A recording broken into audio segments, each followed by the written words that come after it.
Hey guys, welcome back to the another lecture session on transcription and gene regulation in molecular biology. So let's begin.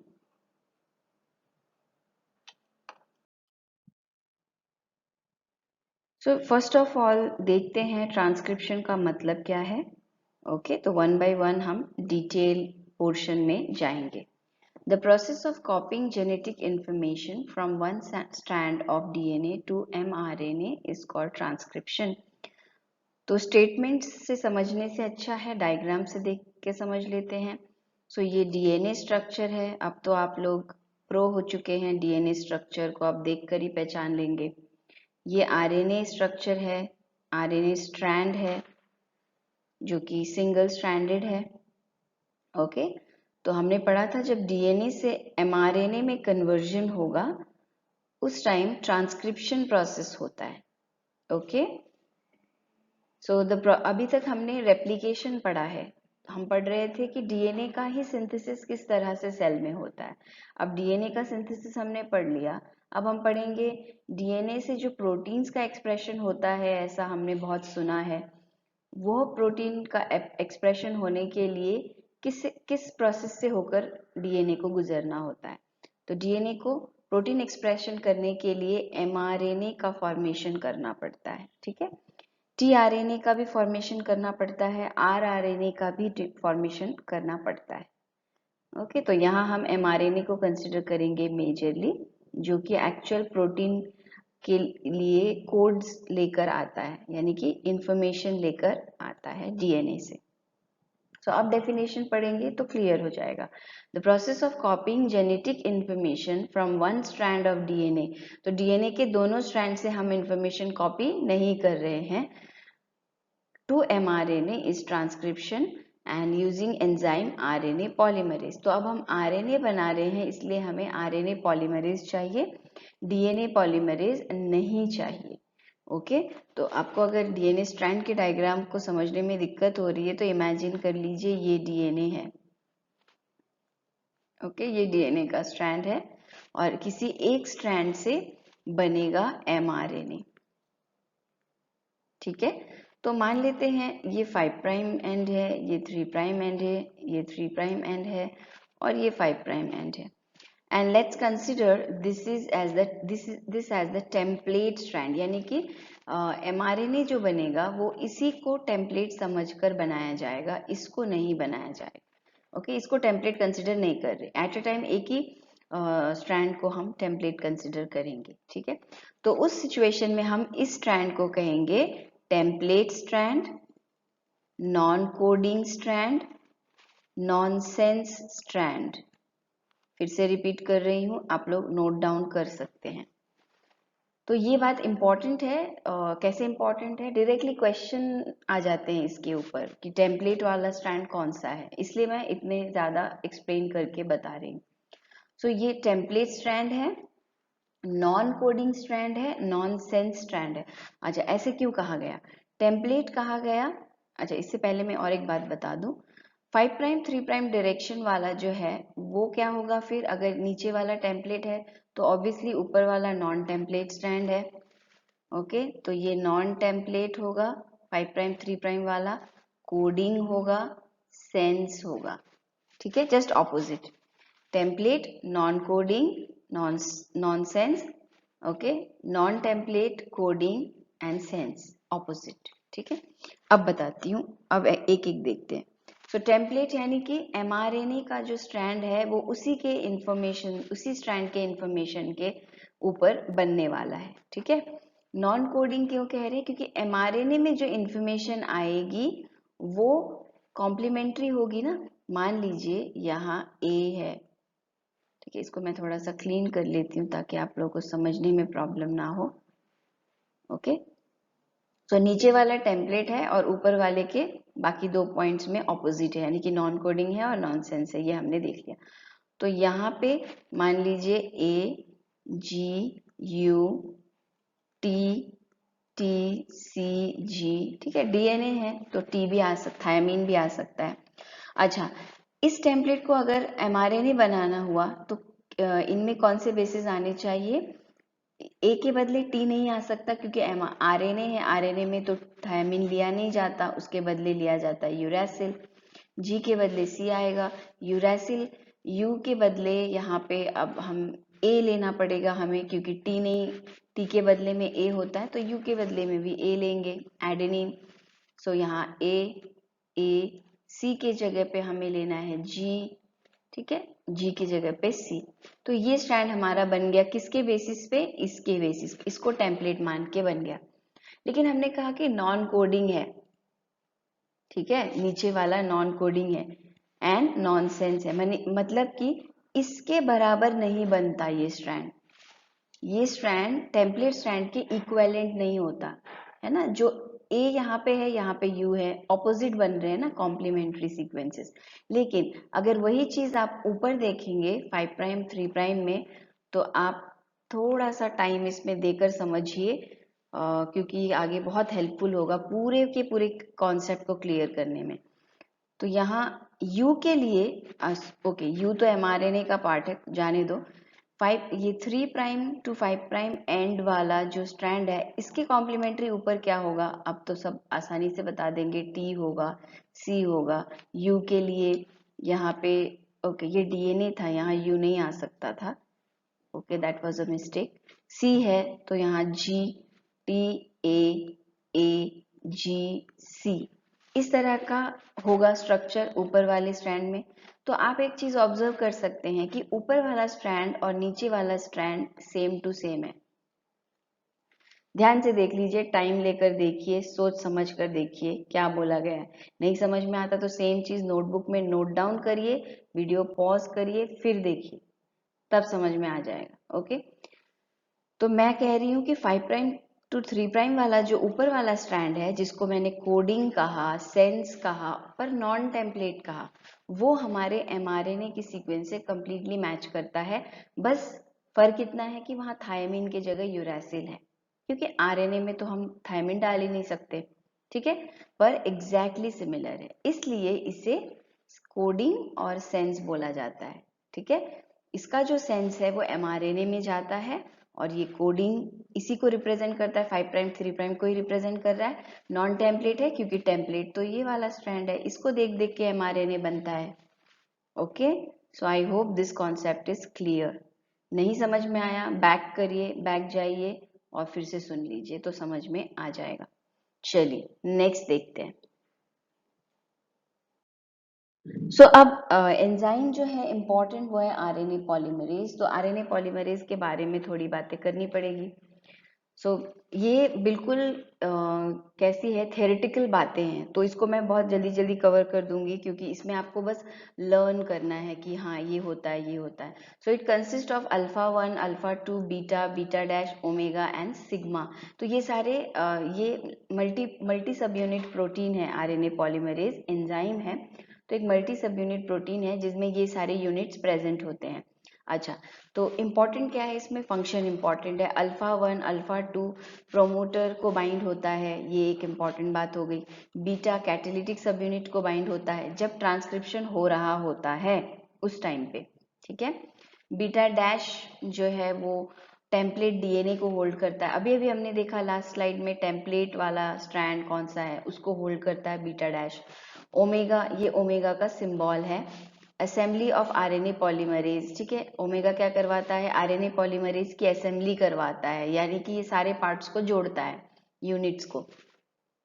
Sigma जो है ये sigma का symbol है, initiation factor माना जाता है sigma को, सबसे एंड में सिग्मा वाला यूनिट जुड़ता है, और सिग्मा 70 जनरली हम कंसिडर करते हैं, जिससे एक एंजाइम जो आरएनए पॉलीमरेज है वो कंप्लीट हो जाती है और अपने काम पे लग जाती है। ओके, तो ये दोनों लाइन स्टार्टिंग के काफी इंपॉर्टेंट है। अब और बाकी जो पॉइंट्स हैं वो हम देखेंगे। Sigma factor enhances the initiation of transcription bye 10,000 times. तो हमारे दिमाग में ऐसा क्वेश्चन आना चाहिए कि सिग्मा जो है उसका क्या काम है, हमने नहीं देखा, तो वो जो ट्रांसक्रिप्शन की रेट को बढ़ा देती है 10,000 टाइम्स, 10,000 गुना बढ़ा देती है। Promoter is negatively charge and highly negatively charge and RNA polymerase is positively charged. So RNA polymerase is positively charged आएगा यहाँ पे। ठीक है, तो इसलिए उन दोनों का इंट्रैक्शन हो पाता है, ऐसा कहना चाहते हैं। प्रोमोटर रीजन क्या होता है, जहां जाके एंजाइम बाइंड होगी ट्रांसक्रिप्शन प्रोसेस शुरू करने के लिए, तो वहां पर प्रोमोटर रीजन नेगेटिवली चार्ज है और आरएनए पॉलीमरेज पॉजिटिवली चार्ज है, तो ऑब्वियसली अट्रैक्ट करेंगे एक दूसरे को और जाके बाइंड हो जाएगा। रिफामाइसिन ब्लॉक्स बीटा सब यूनिट, तो हमने जो बीटा सब यूनिट देखा ऊपर, रिफामाइसिन इसे ब्लॉक कर देता है आरएनए पॉलीमरेज के इस बीटा सब यूनिट को। ये एक ड्रग है हम कह सकते हैं, ठीक है। Okay, there are different types of RNA polymerase. तो different types of RNA polymerase है। पॉलीमरेज 1 यहाँ हम देख सकते हैं सिंथेसाइजेज आरआरएनए, ठीक है। पॉलीमरेज 2 जो है mRNA, SNRNA, miRNA। सो 1 जो है वो rRNA को न्यूक्लियोलस में लोकेशन है वहां सिंथेसाइज करता है, mRNA, SNRNA, देन miRNA को न्यूक्लियस में सिंथेसाइज किया जाता है। पॉलीमरेज 3 जो है वो tRNA को 5s rRNA U6 SNRNA को हम कह सकते हैं सिंथेसाइज करती है। ओके, देन फोर्थ और फिफ्थ टाइप के भी पॉलीमरेज होते हैं, आरएनए पॉलीमरेज के टाइप्स होते हैं जो जनरली प्लांट्स में वर्क करते हैं और उनका फंक्शन होता है chromatin remodelling, heterochromatin, formation of siRNA। तो ये सारे फंक्शन डायरेक्टली क्वेश्चन में पूछे जाते हैं।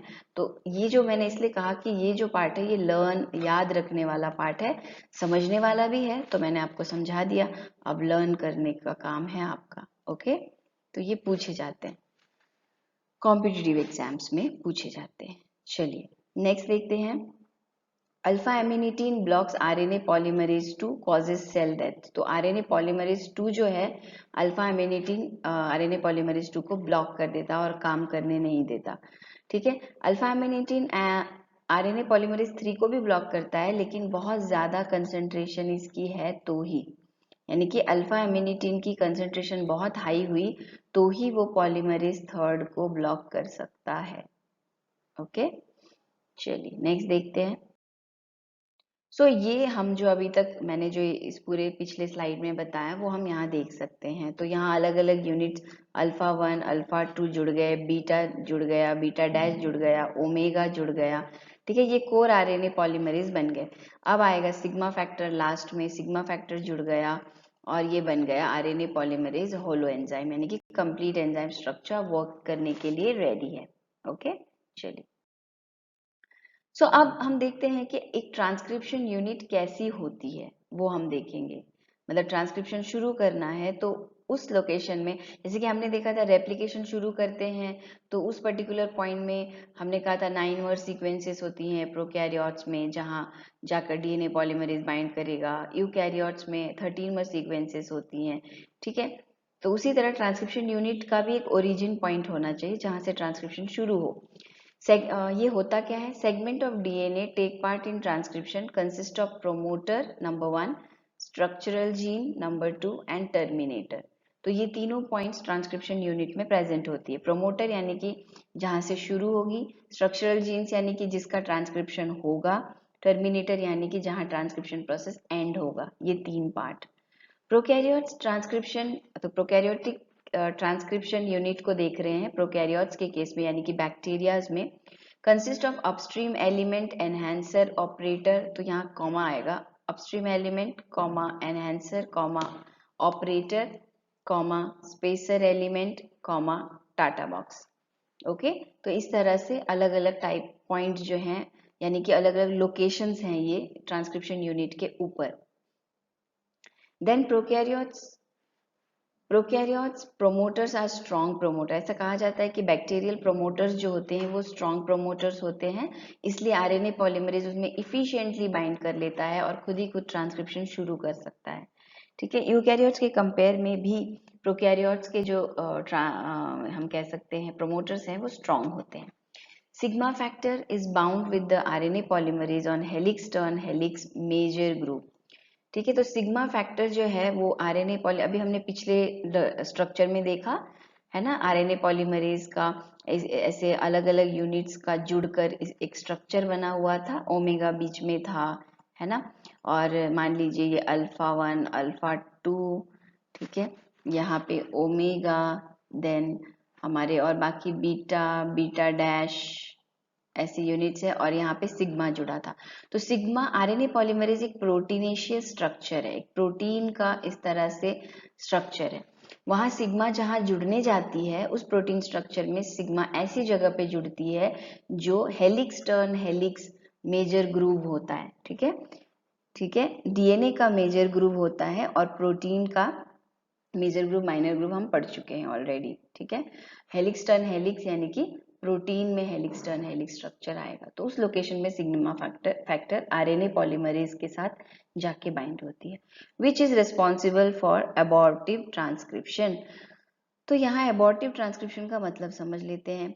सिग्मा फैक्टर होने की वजह से आरएनए पॉलीमरेज जब जब एमआरएनए सिंथेसाइज कर रहा होता है, सिग्मा फैक्टर की वजह से वो एमआरएनए का जो हम कह सकते हैं स्ट्रैंड है, 10 से 12 न्यूक्लियोटाइड ऐड होते ही सिग्मा फैक्टर के जहाँ से आरएनए एमआरएनए को निकलना है, एग्जिट होना है, उस पोजीशन पे सिग्मा फैक्टर आ जाता है, और उससे हमेशा 10 न्यूक्लियोटाइड ऐड हो गया, फिर उसको डिस्कार्ड कर दिया जाता है, यानी कि हटा दिया जाता है, फिर 10 न्यूक्लियोटाइड, ऐसे बहुत बार ऐसा होता रहता है, 10 न्यूक्लियोटाइड बना आरएनए का, एमआरएनए का, फिर वो हट गया। क्यों? क्योंकि उस पोजीशन में सिग्मा फैक्टर प्रेजेंट है, वो ब्लॉक कर रहा है एग्जिट पॉइंट जहां से एमआरएनए निकलेगा। तो फाइनली कुछ टाइम के बाद जैसे ही सारा प्रोसेस अच्छे से शुरू हो जाता है, सिग्मा फैक्टर वहां से निकल जाता है और एमआरएनए की लंबी स्ट्रैंड जो है वो सिंथेसाइज हो जाती है। तो पहले जो डिस्टरबेंस हो रहा था उसे एबॉर्टिव ट्रांसक्रिप्शन कहते हैं। ठीक है, यानी कि एमआरएनए का अबॉर्शन हो रहा था, बार बार वो वेस्ट हो रहा था एमआरएनए जो नया बन रहा था। ओके, देन फाइनली बड़ा एमआरएनए बन जाता है। During transcription DNA strand moves on RNA polymerase. तो बहुत सारी ऐसी थियरीज दी गई हैं कि डीएनए आरएनए पॉलीमरेज के ऊपर मूव करता है या आरएनए पॉलीमरेज डीएनए के ऊपर ऊपर ऊपर जाके घूम के पूरा ट्रांसक्रिप्शन जितना चाहिए कर देता है। तो ऐसा कहते हैं कि DNA strand moves on RNA polymerase, मतलब आरएनए पॉलीमरेज इसी जगह पे फिक्स रहेगा। डीएनए स्ट्रैंड मान लीजिए ये वाला है, तो ये डीएनए स्ट्रैंड मूव करेगा, है ना। तो इस पोर्शन का हो गया ट्रांसक्रिप्शन तो आगे बढ़ जाएगा। ठीक है, यानी कि वो ऐसे लंबा हो जाएगा, इस पोर्शन का ट्रांसक्रिप्शन हो चुका। ठीक है, अब नेक्स्ट ये वाला पोर्शन आएगा। तो डीएनए मूव करता है, आरएनए पॉलीमरेज एक ही जगह पे स्टेबल रहता है, ऐसा थियरीज को एक्सेप्ट किया गया है। मतलब यही थियरी को सबने एक्सेप्ट किया है। और भी लोगों ने बोला कि नहीं नहीं और उल्टा होता है, ऑपोजिट होगा, तो उसे नहीं एक्सेप्ट किया गया, इसी थियरी को एक्सेप्ट किया गया है। चलिए नेक्स्ट, एलोंगेशन। अब इनिशिएशन का प्रोसेस मैंने आपको बता दिया कि किस तरह से सारे सब यूनिट आए, जुड़े, बैठ गए, और अब ट्रांसक्रिप्शन शुरू होने वाला है, हो गया है एक्चुअली, हम कह सकते हैं इनिशिएशन हो चुका था। अब एलोंगेशन यानी कि स्ट्रैंड की और लंबाई बढ़ेगी, है ना। सो प्रोकैरियोट ट्रांसक्रिप्शन में translation takes place simultaneously, RNA polymerase breaks hydrogen bonds of DNA during transcription. Prokaryotes बहुत छोटा सा है बैक्टीरिया, तो वो ट्रांसक्रिप्शन और ट्रांसलेशन एक साथ कर लेता है, यानी कि डीएनए से आरएनए बन गए, एमआरएनए बन गए, तो उस एमआरएनए से प्रोटीन भी बना लेता है, यानी कि ट्रांसलेशन वाला स्टेप भी फटक से कर लेता है। साइमल्टेनियसली उसमें ये प्रोसेस चल रहा होता है, और आरएनए पॉलीमरेज ही डीएनए स्ट्रैंड के हाइड्रोजन बॉन्ड्स को ब्रेक कर रहा होता है एमआरएनए सिंथेसाइज करने के लिए। Okay, proof reading activity is also there. So देखिए, जैसे डीएनए रेप्लिकेशन में प्रूफ रीडिंग की जरूरत है, यहाँ भी होगी, क्योंकि गलत न्यूक्लियोटाइड ऐड करोगे तो गलत प्रोटीन बनेगा, ये हम पहले भी डिस्कस कर चुके हैं। सो प्रूफ रीडिंग एक्टिविटी यहाँ भी होती है। कैसे टाइप की होती है वो देखते हैं। सो फॉस्फोराइलेटिंग, ओके, ये पायरोफॉस्फोराइलेटिंग मैकेनिज्म है। पायरो वर्ड याद कर, यहाँ पे नोट डाउन कर लेना। पायरोफॉस्फोराइलेटिंग एडिटिंग एंड हाइड्रोलाइटिक एडिटिंग, ऐसे दो टर्म्स हैं। सो पायरोफॉस्फोराइलेटिंग एडिटिंग में क्या होता है, प्रूफ रीडिंग के टेक्निक हैं ये दो। RNA polymerase as an ability for back reaction. तो मान लीजिए एक न्यूक्लियोटाइड ऐड हो रहा है एमआरएनए बनने में, यूटीपी। तो यूटीपी का ब्रेकडाउन हो जाता है यूएमपी प्लस 2 इनऑर्गेनिक फॉस्फेट्स। ठीक है, इस तरह से यानी कि 2 फॉस्फेट रिलीज हो गए और एक रह गया। आई होप आपको ये समझ आ रहा है। लेकिन उस जगह पे यू को नहीं जुड़ना था, उस जगह पे सीटीपी को जोड़ना था, पर इसने गलती कर दी। तो अब क्या करें? तो अब आरएनए पॉलीमरेज को पता है कि कैसे पीछे जाना है और अपनी मिस्टेक को सुधार कर फिर से वापस अपनी जगह पे आ जाना है। तो फिर से इस रिएक्शन को बैक ट्रैक किया जाएगा। ओके, फिर से यूएमपी को 2 पीआई जोड़कर यूटीपी में कन्वर्ट कर दिया जाएगा। ओके, और सीटीपी जोड़ दिया जाएगा। नेक्स्ट टेक्निक है hydrolytic editing, back tracking of mRNA where mistake is incorporated. Grab B, ये है ग्रैब बी नाम का एक एंजाइम नहीं सॉरी प्रोटीन है, जिसे हम कह सकते हैं ग्रैब बी नाम का। ये रिमूव करता है unwanted nucleotide and synthesises the new one. ठीक है, हाइड्रोलाइटिक एडिटिंग में ग्रैब बी मदद करता है न्यूक्लियोटाइड को रिमूव करने के लिए और नया भी ऐड कर दिया जाता है। So I hope this is clear. एक बार में नहीं समझ में आता तो दोबारा दोबारा सुना करिए, तो समझ में क्लियरली आ जाता है। क्योंकि कुछ बहुत सारे, मैं कहूँगी कि बीएससी के स्टूडेंट्स के लिए ये सारी चीज़ें पहली बार जैसा सुनने जैसा है। पहली बार सुन रहे हैं आप लोग, तो एक बार में सुनने से किसी को समझ में आएगा ऐसा ज़रूरी नहीं होता। ठीक है, अगर आप लोग 50 स्टूडेंट्स हैं तो उसमें से 2 या 3 को ही पहली बार में समझ में आ सकता है, ये रेशियो है। तो कोई बात नहीं, डबल डबल करके सुना करिए तो समझ में आता रहेगा। चलिए नेक्स्ट। सो फाइनली हम आ गए प्रोकैरियोट्स के टर्मिनेशन में। तो यहाँ दो टर्मिनेशन के तरीके हैं प्रोकैरियोट्स में, रो डिपेंडेंट एंड रो इंडिपेंडेंट। रो एक प्रोटीन है, कैसी प्रोटीन है ये? हम कह सकते हैं एक एटीपेज डिपेंड, यानी कि एटीपेज एक्टिविटी शो करने वाली प्रोटीन है। रो क्या करती है? ये एनकाउंटर करती है एक साइट को, ओके, और आरएनए पॉलीमरेज को डिस्टेबलाइज करती है और आरएनए पॉलीमरेज का कन्फर्मेशन बदल जाता है और वो डिसोशिएट होकर निकल जाता है। ठीक है, तो पूरा ट्रांसक्रिप्शन का प्रोसेस चल रहा होता है, रो प्रोटीन आ जाता है कि अब खत्म करना है, चलो हो गया ट्रांसक्रिप्शन और नहीं करना है। ठीक है, और निकाल दिया जाता है। ठीक है, तो रो जो है एक साइट को पर जाके अटकती है, ऐसा हम कह सकते हैं, या एक साइट को जाके बाइंड होती है, उसे कहते हैं रट साइट, RUT रट। तो इस साइट को जाके बाइंड होते ही आरएनए पॉलीमरेज डिस्टेबलाइज हो जाता है और रिलीज हो जाता है।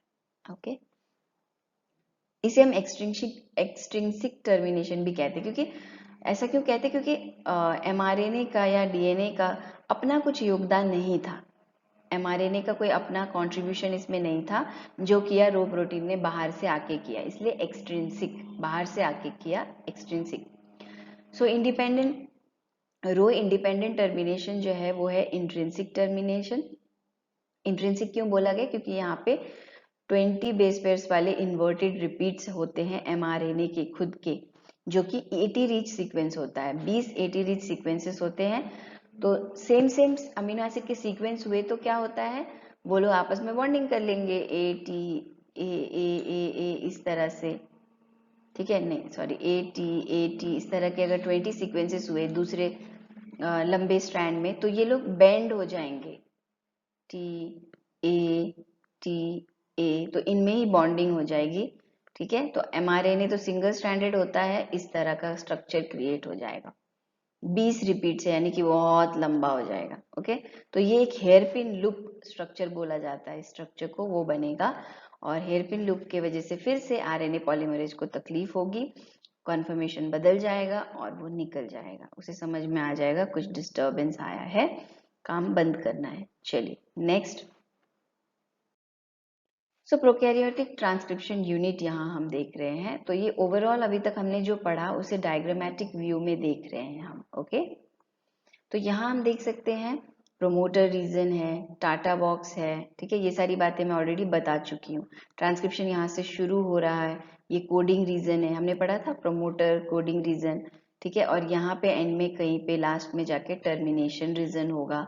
ठीक है, तो यहाँ पे AT या G सीरीज सीक्वेंसेस हम देख सकते हैं, जिससे क्या होगा, टर्मिनेशन में बाद में मदद मिलेगी। फिर यहाँ पे हेयर पिन लूप बन गया, मैं जो अभी हेयर पिन लूप एक्सप्लेन कर रही थी वो ऐसा है। अच्छा, सो प्रोकैरियोट्स में mRNA जब बन जाता है तो उसका जो स्टार्टिंग वाला हम कह सकते हैं एक पोर्शन होता है न्यूक्लियोटाइड का, उसे एक सीक्वेंस से नाम दिया जाता है साइंटिस्ट के नेम पर, शाइन डालगार्नो सीक्वेंस ऐसा कहा जाता है, ठीक है, प्रोकैरियोट्स में। यूकैरियोट्स में उसे कोजैक सीक्वेंस कहा जाता है। यूकैरियोट्स में बोल रही हूँ मैं, हाँ, प्रोकैरियोट्स में ऑलरेडी गिवन है Shine Dalgarno, so this is for pro, and यू के लिए जो होता है उसे कहते हैं कोजैक सीक्वेंसेस, ठीक है, इस तरह से होता है एमआरएनए में, डीएनए में नहीं, एमआरएनए में। तो ये कोडिंग रीजन जो है इसका फाइनली प्रोटीन बन जाएगा जब ट्रांसलेशन होगा। यहाँ ट्रांसक्रिप्शन हो रहा है, यहाँ ट्रांसलेशन होके प्रोटीन बन जाएगा, यानी कि पूरी प्रोसेस यहाँ दिखाई। पर अभी तक हम बस इतना ही पढ़ रहे हैं, हम बस एक ही स्टेप पढ़ रहे हैं। आई होप आपको ये बात समझ आ चुकी है।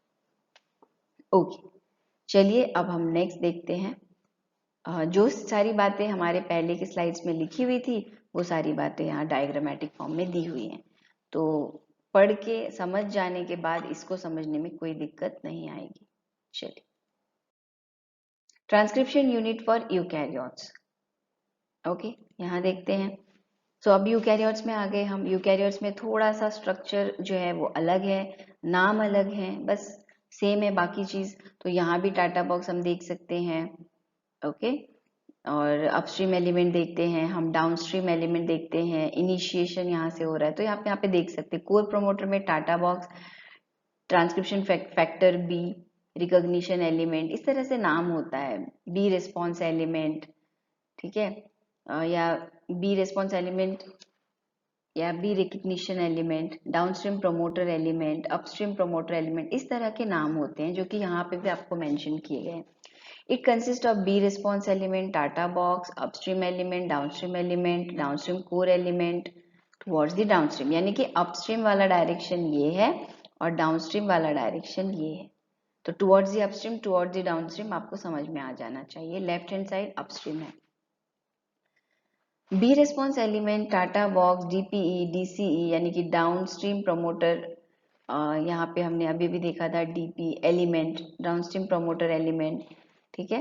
देन ये हम कह सकते हैं downstream core element, DCE. One of them may present, if all of them present that is a strong, यानी ये कह रहे हैं कि इनमें से अगर कोई भी एक प्रेजेंट हुआ तो ही प्रमोटर काम कर सकता है, लेकिन सबके सब अगर प्रेजेंट हुए कोर प्रमोटर्स वाले यूनिट्स तो ये काफी स्ट्रॉन्ग प्रमोटर माना जाएगा, ठीक है। इनमें से कोई एक रहा तो भी ट्रांसक्रिप्शन हो सकता है, लेकिन अगर ये सबके सब रहे तो ट्रांसक्रिप्शन बहुत स्ट्रांगली और अच्छी तरह से इफिशिएंटली होगा, तो वो एक स्ट्रॉन्ग प्रोमोटर माना जाएगा ट्रांसक्रिप्शन के लिए। चलिए, सो अब हम देखेंगे एग्जैक्टली यूकैरियोटिक ट्रांसक्रिप्शन। तो यहाँ पे भी चीजें लर्न करने वाली हैं, ठीक है, इसलिए मैं फटाफट एक्सप्लेन करूंगी। There are several transcription factors for eukaryotic transcription. So पहला ट्रांसक्रिप्शन फैक्टर है ट्रांसक्रिप्शन फैक्टर 2D, जिसे हम शॉर्ट में इस तरह से लिखते हैं, ट्रांसक्रिप्शन फैक्टर 2D। ये काफी इंपॉर्टेंट है, ये जनरल ट्रांसक्रिप्शन फैक्टर है जो कि टाटा बॉक्स के ऊपर बाइंड करता है। ट्रांसक्रिप्शन फैक्टर 2A स्टेबलाइज करता है D को, ठीक है, जो कि बाइंड हो चुका है। B जो है बाइंड्स ऑन रिस्पॉन्स एलिमेंट, ठीक है। ट्रांसक्रिप्शन फैक्टर F जो है वो रिक्रूट करता है आरएनए पॉलीमरेज 2 को। ये फंक्शंस काफी इंपॉर्टेंट है, रिक्रूट करना यानी कि फाइनली आरएनए पॉलीमरेज जो चीफ गेस्ट है उसको लेके आना, क्योंकि ट्रांसक्रिप्शन तो वही करेगा ना, बाकी तो जगह बना रहे हैं, अरेंजमेंट करे। जैसे हमारे कॉलेज स्कूल में कोई फंक्शन होता है तो हम चेयर्स अरेंज करते हैं, स्टेज सजाते हैं फूलों से, ये वो बलून से, फाइनली चीफ गेस्ट आने का वेट करते हैं। तो फाइनली चीफ गेस्ट यहाँ पे है आरएनए पॉलीमरेज 2 जो ट्रांसक्रिप्शन करने वाला है। RNA polymerase binds on Tata binding protein, binds on beta sheet minor group। देखो, इससे पहले हम जब यूकैरियोटिक का ट्रांसक्रिप्शन देख रहे थे उस टाइम पे मैंने आपको बोला था helix turn helix major group. तो यहाँ पे यूकैरियोट्स में beta sheets of minor group of DNA, beta sheets of RNA polymerase का सब यूनिट, ठीक है। शीट्स, हेलिक्स, टर्न हेलिक्स, ये सारी बातें प्रोटीन्स में यूज होती हैं। Major group minor group DNA का पार्ट है, ठीक है। पहले के लेक्चर्स जिन्होंने किए हैं उन्हें पता है डीएनए स्ट्रक्चर का लेक्चर। ट्रांसक्रिप्शन फैक्टर 2D बहुत ही इंपॉर्टेंट क्यों कहा था मैंने स्टार्टिंग में, क्योंकि ये 11 सब यूनिट का प्रोटीन है जो कि टाटा बाइंडिंग प्रोटीन और TATA binding protein associated factors इस पे होते हैं, ठीक है, इसके अंदर होते हैं। ट्रांसक्रिप्शन फैक्टर 2D में हम कहते हैं टाटा बाइंडिंग प्रोटीन और TATA binding protein associated factors, तो इसको टी से रिप्रेजेंट कर दिया है, तो टैफ्स हो गया ये, यहाँ पे टैफ्स, यहाँ पे TBP, TATA binding protein.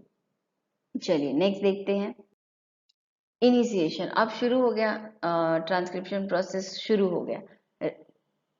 Recruitment of TATA transcription factors as per the sequence, तो जो ट्रांसक्रिप्शन फैक्टर्स हैं उनका रिक्रूटमेंट होगा टाटा बॉक्स के ऊपर। कौन से हैं वो? DABFEH, तो ट्रांसक्रिप्शन फैक्टर 2, ये सारे अभी हम थोड़ी देर पहले ही देख कर आए हैं। तो इसको मैंने कैसे याद रखा है? डैब फे, डैब फे। अभी ये मेरा वे है, ओके, आपको ये मजाक लग सकता है या फिर आपको फनी लग सकता है, लेकिन आप अपने स्टाइल से याद रख सकते हैं। तो ये एक सीक्वेंस है, डैब फे इज अ सीक्वेंस, पहले डी आएगा, ABEFE देन H आएगा, इस तरह से। ट्रांसक्रिप्शन फैक्टर 2H के फंक्शन के बारे में हमने डिस्कस नहीं किया। Shows kinase and helicase activity, mutation of this factor leads to inhibition of transcription. So kinase यानी कि फॉस्फेट ग्रुप ऐड करने का काम करेगी कहीं पे, किसी को अगर जरूरत है पूरे प्रोसेस में, और हेलिकेज यानी कि बॉन्ड ब्रेक करने का, डीएनए के बीच में बॉन्ड ब्रेक करना पड़ेगा एमआरएनए बनाने के लिए, तो वो काम ट्रांसक्रिप्शन फैक्टर 2H करेगा। एलोंगेशन, अब इनिशिएशन देख लिया, एलोंगेशन में क्या होगा? बढ़ेगा चेन एमआरएनए का strand. As the strand elongates, RNA processing also takes place simultaneously, तो आरएनए की प्रोसेसिंग होती है, 5 प्राइम कैपिंग, स्प्लाइसिंग, ठीक है, यहाँ पे कॉमा डालिए, स्प्लाइसिंग, 3 प्राइम पॉलीएडिनाइलेशन, ये सारे प्रोसेसेस होते हैं। ये सारी चीजें जो हो रही है वो न्यूक्लियस के अंदर हो रही है। न्यूक्लियस से अच्छी तरह से सही सलामत अगर एमआरएनए को बाहर निकालना है, क्योंकि प्रोटीन सिंथेसिस करने के लिए साइटोप्लाज्म में लाना पड़ेगा, क्योंकि प्रोटीन सिंथेसिस में गोल्जी बॉडीज, एंडोप्लाज्मिक रेटिकुलम ये मदद करने वाले हैं, तो न्यूक्लियस के अंदर रह के तो कोई फायदा है नहीं। इसलिए 5 prime end to 3 prime end वाला जो ये एमआरएनए है, इस एमआरएनए को थोड़ा सा मॉडिफाई करना पड़ता है, यानी कि इसकी थोड़ी सर्विसिंग करनी पड़ती है साइटोप्लाज्म में आने के लिए। न्यूक्लियस का माहौल और साइटोप्लाज्म का माहौल अलग है, तो इसलिए साइटोप्लाज्म में लाने से पहले उसके ऊपर 5 प्राइम कैपिंग, स्प्लाइसिंग और 3 प्राइम एडिनाइलेशन करना पड़ता है। ओके, ठीक है, चलिए नेक्स्ट देखते हैं। हाँ, अगर आपको ये 5 प्राइम कैपिंग, स्प्लाइसिंग, 3 प्राइम पॉलीएडिनाइलेशन ये अगर और अच्छे से पढ़ना है तो आप इंटरनेट की मदद से भी पढ़ सकते हैं या मुझे भी बोल सकते हैं, लेकिन अभी आपके लिए इतना काफ़ी है। आपके टेक्स्ट बुक में तो इनका शायद नाम भी दिया है कि नहीं, आई डोंट नो। चलिए next, transcription termination in eukaryotes. अब हम आ गए लास्ट स्टेप पे। यूकैरियोट्स में भी हम ट्रांसक्रिप्शन को टर्मिनेट कर रहे हैं, यानी कि खत्म हो रहा है। तो दो मॉडल्स हैं, टॉर्पीडो मॉडल, एलोस्टेरिक मॉडल। आपको याद दिला दूं, प्रोकैरियोट्स में रो डिपेंडेंट रो इंडिपेंडेंट था। सो टॉर्पीडो मॉडल जो है उसमें ईस्ट के केस में यहाँ पे डायरेक्टली प्रोटीन का नाम दिया गया है, जो कि एक न्यूक्लियस है, वो ट्रांसक्रिप्शन को बंद करने में मदद करती है। ह्यूमन में XRN2 नाम का है, वो ट्रांसक्रिप्शन को बंद करता है, यानी कि टर्मिनेट करता है। तो ये क्या करते हैं, ये डायरेक्टली RNA पॉलीमरेज 2 को डिग्रेड करते हैं, और ये 5 प्राइम टू 3 प्राइम यानी कि जिस वे में सिंथेसिस हो रहा है उसी डायरेक्शन में से एंटर करते हैं। कहाँ जाते हैं? RNA पॉलीमरेज को के एक्टिव साइट तक पहुंचते हैं। ओके, तो ये RNA को डिग्रेड करते हैं, RNA पॉलीमरेज को नहीं डिग्रेड करते, उसको छुड़वा देते हैं, यानी कि अलग करवा देते हैं। Okay, so they degrade the mRNA, यहाँ से अब उसको RNA पॉलीमरेज तक, यहाँ तक आ चुका है RNA पॉलीमरेज, तो यहाँ से कहीं से थोड़ा सा स्ट्रैंड डिग्रेड करना शुरू कर देंगे एंड वाले, ठीक है, और फाइनली RNA पॉलीमरेज के एक्टिव साइट में चले जाने के बाद RNA पॉलीमरेज डिसोशिएट हो जाएगा। एलोस्टेरिक मॉडल में क्या कहती है it causes allosteric change in RNA polymerase 2, तो कुछ स्ट्रक्चरल चेंजेस कर देती है ओके इस स्टेप में prime okay to prime end cleavage prior to the actual termination. तो यहाँ पे आरएनए पॉलीमरेज का क्लीवेज हो जाता है, यानी कि स्ट्रैंड का एमआरएनए का क्लीवेज हो जाता है टर्मिनेशन होने से पहले ही ओके, तो ऑटोमेटिक आरएनए पॉलीमरेज जो है वो डिटैच हो जाता है।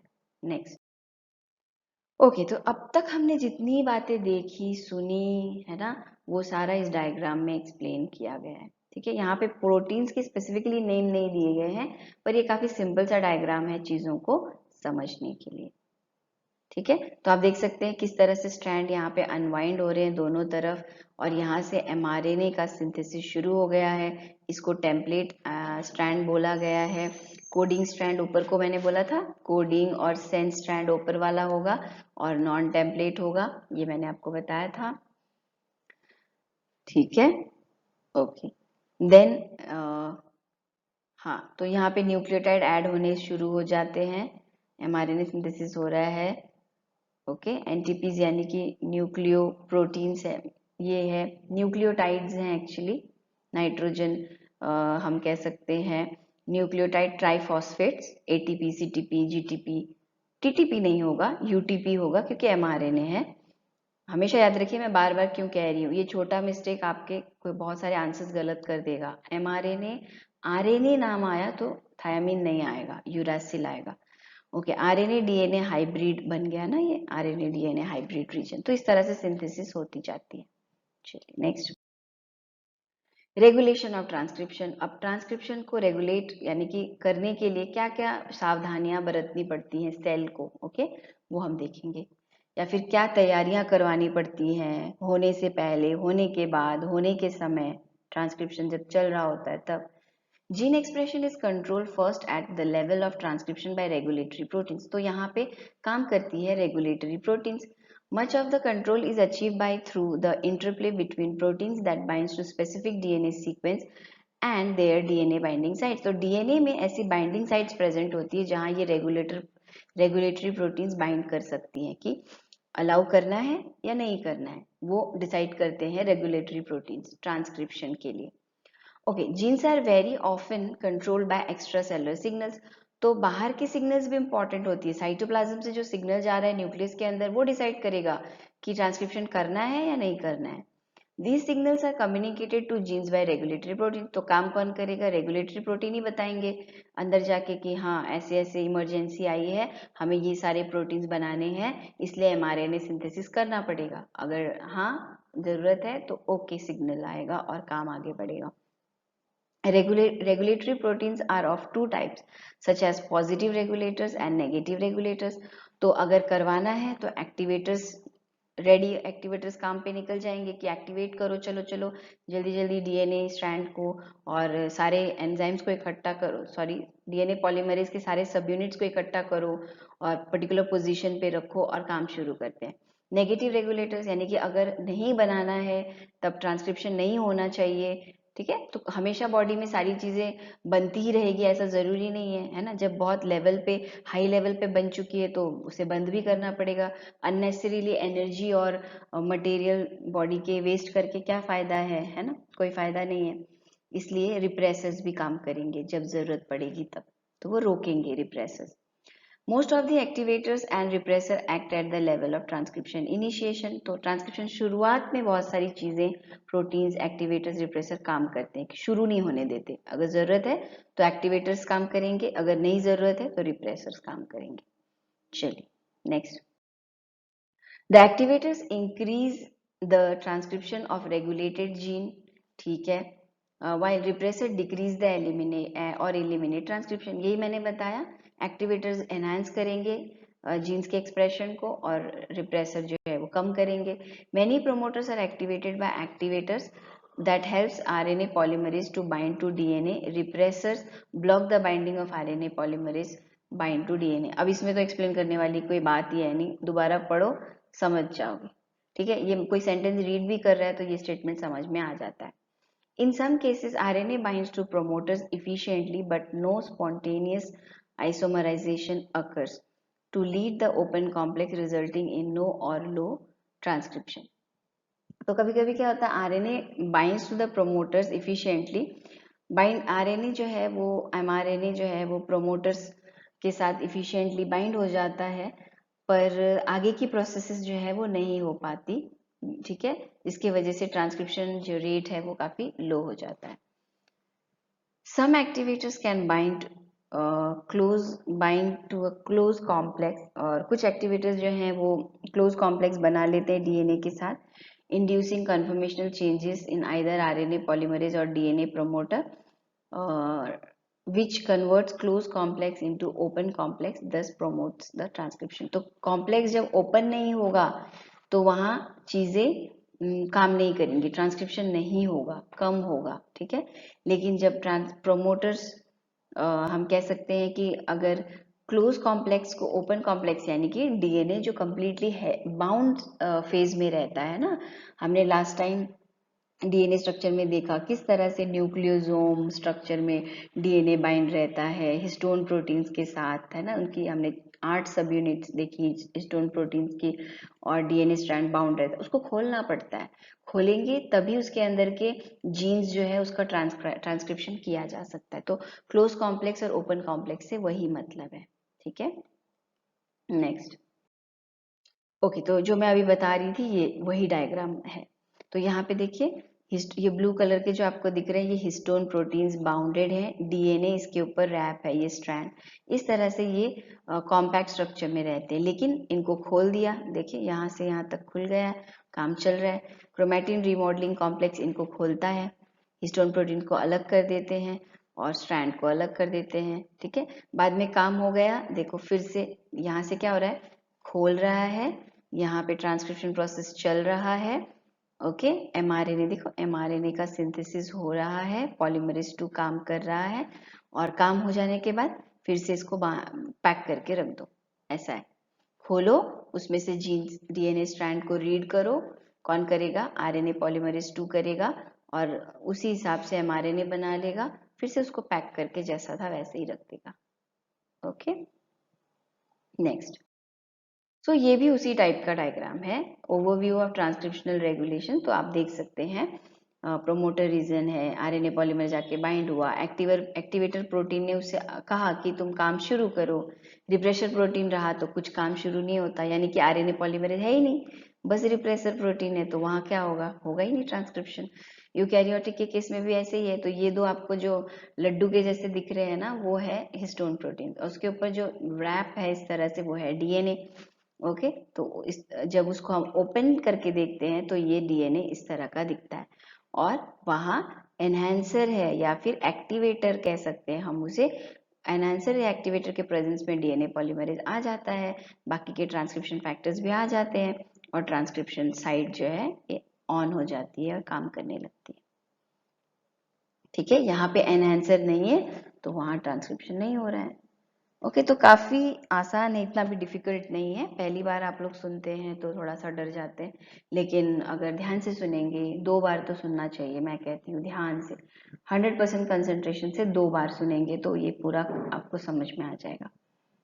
Okay, okay guys, thank you so much for listening and watching. Keep sharing. ठीक है, अपने फ्रेंड्स को शेयर करिए और सब्सक्राइब करने को कहिए. और आई होप आपको ये समझ में आया, अच्छे से समझ में आएगा. 2 बार ज़रूर देखना है तो कम्प्लीटली समझ में आ जाएगा. ओके, इसका नेक्स्ट पार्ट जो है, यानी कि ये लेसन कंप्लीट नहीं होता, यहाँ पे ओपेरॉन का कॉन्सेप्ट है और वो हम नेक्स्ट सेशन में करेंगे.